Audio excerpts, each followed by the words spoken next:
નમસ્કાર સમય news YouTube ચેનલમાં તમારું સ્વાગત છે। એલપીજી સિલિન્ડરની કિંમત એલપીજી ગ્રાહકો માટે સારા સમાચાર। 12 સિલિન્ડર પર મળશે 300 રૂપિયાની સબસિડી। 12 સિલિન્ડર પર મળી શકે છે આવા લાભો અને ઉજ્જવલા યોજના સાથે જોડાવવું ફરજિયાત છે। ગયા માર્ચ કેન્દ્ર સરકાર ઉજ્જવલા યોજનાની હેઠળ ગરીબ મહિલાઓને આપવામાં આવેલી સબસિડીમાં પ્રતિ સિલિન્ડરમાં 300 રૂપિયા વધારો કરવામાં જાહેરાત કરી હતી। ત્યારબાદ આ તારીખ લંબાઈને 31 માર્ચ 2025 સુધી કરવામાં આવી છે। સાથે 2022માં ઉજ્જવલા યોજનાના લાભાર્થીને સિલિન્ડરને 200 રૂપિયા સબસિડી આપી હતી। ઓક્ટોબર 2023માં તેને વધારીને 300 રૂપિયા કરવામાં આવી છે।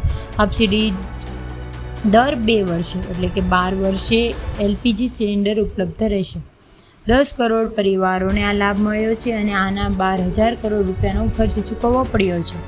ત્યારે તમને એ પણ જણાવી દઈએ કે આ ઈંધણના ભાવમાં વધારાને કારણે કેન્દ્ર સરકાર 2022માં ઉજ્જવલા યોજનાના લાભાર્થીઓને શરૂઆત કરી હતી। તમને જો મારો આ વિડીયો પસંદ આવ્યો હોય તો સબસ્ક્રાઈબ કરવાનું ભૂલશો નહીં।